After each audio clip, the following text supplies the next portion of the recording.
Assalamualaikum warahmatullahi wabarakatuh. Barnoota haalaan barbaachisaa ta'e akkasiin agarsiisa. Bilbila osoo waa takka irra hin jirre fuul jedhee yookaan immoo miimoor fuul jedhee isin cinqee jechuudha. Bilbila keessan footoon osoo yookaan immoo footoon viidiyoon auudiyoon adda addaa kan irra hin jirre kabootaan duwwaa ta'e miimoor fuul isiniin jedhee isin rakkise haala kamiin akka isin qulqulleessuu dandeessan. Bilbila miimoorii isaa yookaan immoo qafoon guutee isin rakkise bilbila keessan irraa osoo auudiyoon irra hin jirre osoo footoon irra hin jirre viidiyoon irra hin jirre bilbila miimoorii isaa fuul jedhee jechuudha. Haala kamiin osoo viidiyoo takka hin balleessin appilikeeshinii takka osoo hin fayyadamin haala kamiin akka isin qulqulleessuu dandeessan bilbila keessan siitingi fayyadamuudhaan bilbila miimooriin isaa fuul jedhee osoo waa takka hin fayyadamin jechuudha. Appii takka osoo hin fayyadamin haala kamiin siitingi fayyadamuudhaan akka isin qulqulleessuu dandeessan isin agarsiisa. Chaanaala kanaaf warri haaraa ta'e subscribe gochuu hin dagatinaa. Chaanaalii lammaffaadha kuni viidiyoo babbareedaa ajjala argachuu dandeessu isin jira. Chaanaalii Hussein Sherif jedhu kana subscribe gochuudhaaf namootaaf share gochuu hin dagatinaa isin jira. Bilbila gaa miimooriin isaa fuul jedhe yookaan immoo qafoon guutee isin cinqee footoo osoo hin badin viidiyoo osoo hin balleessin haala kamiin akka isin qulqulleessuu dandeessan isin agarsiisa. Kana sana duratti bilbila keessa irraa bakka footoo isin tanii bakka faayilaa maaltu bootaa guddaa qabatee jiru yookaan immoo maaltu akka bootaa guddaa qabatee jiru beekuu dandeessu. Bakka faayilaa kana seenuudhaan appilikeeshinii faayila viidiyoo imeeji footoo viidiyoo kan jedhu kan maagaabayitii hamma jedhe qabatee jiruu fi akkasuma kaabaadhaa fi gaabaadhaaf kaabaadhaa fi emmi baachuun maali boota kamtu akka guddaa ta'e illee isiin agarsiisa isiniin jedha. Bilbila keessa irraa gaa maaltu akka bootaa guddaa qabate beekuudhaaf asirratti ilaaluu dandeessan maagaabayitii jechuun asirratti gaabaadha giddu galeessa jechuudha. Emmi baachuun giddu galeessa jechuudha. Emmi baachuun fakkeenyaaf giddu galeessa qabatee jira jechuudha. Kanneen kun footoon jechuudha. Asirratti appilikeeshiniin maal jira 9.59 gaabaa jedhee jira jechuudha. Appilikeeshiniin 9.59 gaabaa jedhee jira jechuudha. Kanaafuu kana jechuun gaabaa jechuun bakka guddaa jechuudha yookaan immoo appilikeeshiniitu bakka guddaa qabatee jira jechuudha hankoo. Kanaafuu irra baay'ee xiqqaa jechuun kaabaa ni jira. Namni takka kaabaa jedhee fiduu illee danda'a.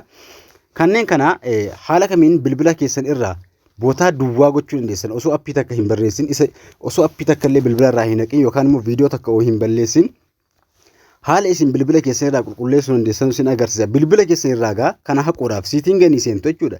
Siitingii bilbila irra seenu hangaa ol haxaa'uudhaan bilbila keessan bakka appilikeeshin jedhanii barbaaddu siitingii irraa suutumaan ol haxooftu appilikeeshin jedhee jechuudha. Difficult app jedhee baasa irratti app siitingii jira. Kan nam takka takka immoo appilikeeshin jedhee baasuu danda'a jechuudha. Asirra seenu hangaa appilikeeshinii bilbila irraa qabdan indaallee isinii baasa jechuudha. Kanaafuu appii kana ol haxaa'uudhaan haala kamiin akka qulqulleessuu dandeessan isin agarsiisa. Appii 2-3 irraa isin agarsiisa. Isin appilikeeshinii hunda isaa irra tuquudhaan qulqulleessuu dandeessu jechuudha.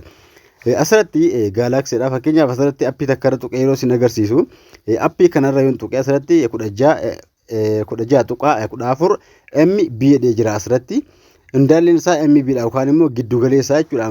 Gaabaa jechuun kan nama fakkeenyaaf maagaabayitii tokko tuqaa 13 jechuun bakka guddaa qabatee jiru yookaan immoo bakka guddaa qabatee jiru jechuudha. Asirratti gaabaa ka ta'e yookaan immoo bootaa guddaa qabatee jiru gaabaa ka jedhee jiru jechuudha. Gaabaa jedhee jira tanaan bootaa guddaa qabatee jira jechuudha. Kanaafuu bilbila keessa irraa appilikeeshinii gaabaa jedhee jiru ni barbaaddu laxaa'uudhaan yookaan immoo MB dhuma kana irra tuquudhaan maal gootu fakkeenyaaf asirratti Instagram ka jedhu kana irra tuqeen MB ka jedhu kana isin agarsiisa jechuudha. Asirra eega tuqxanii egaa appilikeeshinii kana maal gootu ol haxaa'uudhaan hammallee istirooji ka jedhanii barbaaddu jechuudha.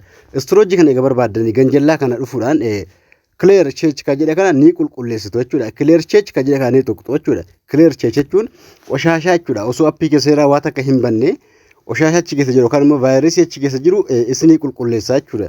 Daataa jechuun egaa faayilaa footoo adda addaa yoo irraa qabaattan yookaan immoo isin jalaa baduu danda'a. Bakka daataa kaa tuquu hin qabdan jechuudha. Daataan akkaawuntii TikTokii, Facebookii adda addaa daataa clear yoo gootan akkaawuntii keessan keessaa baasaa jechuudha. Appilikeeshinii biraa kan waa takka irratti hin fayyadamne yoo daataan guutellee haquu dandeessu. Garuu daataa yoo tubutan wanta footoo irraa daawunloodii godhata yoo fakkeenyaaf imoo irraa namni footoo isinii ergeedhe imoo yoo daataa haqxan daataa sana yookaan immoo footoon daawunloodii ta'e sun ni badaa jechuudha karaa gabaabaa. Daataa kan jedhetti bu'uudhiiftaniituma tokkoon gaabaa kan qabu akkana irra ilaaluudhaan yookaan immoo ilaaluudhaan appilikeeshinii akkasii jechuudha. Irra tuquudhaan gaa maal gootu irra eega tuqxanii appilikeeshinii sana istirooji ka jedhe ni barbaaddu ol haxaa'uudhaan istirooji ka jedhe barbaaduudhaan clear chech ka jedhe kana harka mirgaatti ka'aanu kana gad dhufuudhaan bilbilli namta takkaa gubbaarratti argamuu danda'a. Clear chech ka jedhe kana ni qulqulleessitu jechuudha. bilbilli nam takka takka gubbaa kanarratti illee argamuu danda'a jechuudha. Gubbaa irratti argamuu danda'a. Isin gubbaa irratti bukkee irratti see argame clear check ka jedhe ni qulqulleessitu clear data ka jedhe yookaan immoo clear check. Clear data yoo qulqulleessitan application account irratti hin bananne yookaan immoo appiin biraa bilbila keessa irra jiraate clear check dhaa fi clear data ka jedhe qulqulleessuu dandeessu jechuudha. Haala kanaan ol xaa'uudhaan gaa tokkoon application bilbila keessa irra jiru irra tuquudhaan tokkoon application bilbila keessa irra jiru irra tuquudhaan bakka storage ni seentu jechuudha. Bakka storage kaaseenuudhaan clear check dhaa fi clear data ka jedhe kana ni qulqulleessitu jechuudha. Appii bilbila irraa qabdanu irra seenuudhaan clear check dhaa fi clear data bakka jedhe kana ni qulqulleessitu ndaallee isaa jechuudha. Ammallee application irraa olee haxaa'uudhaan appii hedduu bilbila irraa qabdan taanaan application amma qabdanu ka gaabaa ka jedhe bilbila keessa ni barbaaddu jechuudha.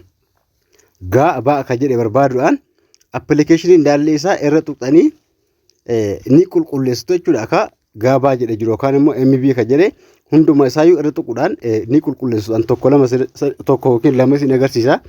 Isin appii hundaayyuu irra tuquudhaan gaa bakka storage ni seentu. Bakka storage jedhe kana ni barbaaddu appii irra eega tuqxanii jechuudha. Appii isaa irra tuquudhaan storage ni barbaaddu. Storage egaa argattanii ganjallaa dhufuudhaan gaa clear check ka jedhe ni qulqulleessitu jechuudha. Clear check ka jedhe isaanii qulqulleessitu jechuudha. Haala kanaan clear data yoo barbaaddan haala kanaan ni qulqulleessitu jechuudha. Haala kanaan kanneen kana qulqulleessuudhaan gaa bilbila keessa irraa dudduubatti deebi'uudhaan bakka faayilaa ni deemtu. Bakka faayilaa eegattanii bilbilli keessan ka awwala guutee jiru wanni isaa faayiliin isaa qannafamee yookaan immoo irraa badee jira jechuudha. Bilbila keessa irraa ka duraan guutee taa'u irraa qannafamee yookaan immoo irraa qulqullaa'ee taa'a jechuudha. Qoshashaa irraa badee taa'a jechuudha. Application hunda isaa haala kanaan irra tuquudhaan haala kanaan yoo itti fayyadamtan vaayirasii bilbila keessan keessaa qulqulleessuu dandeessu yookaan immoo waan bilbila keessan keessa guutee jiru qulqulleessuu dandeessu isin jedha. Haala kanaan itti fayyadamaati. Barnoota haalaan barbaachisaadha. Kun namoota hedduu bira akka ga'uuf viidiyoo like tuquu hin dagatinaa. Akkasuma namoota hedduu bira akka ga'uuf like share gochuu hin dagatinaa isin jedha. Haala kanaan gaa tokkoon appii bilbila irraa qabdanu irra tuquudhaan vaayirasii keessaa haquu dandeessu isin jedha. Haala kanaan itti fayyadamaa viidiyoo like gochuu hin dagatinaa. Kana malee barnoota keessaa waan isinii galuu jiraate komentii naa caafaa isin jedha. Haala kanaan itti fayyadamaa.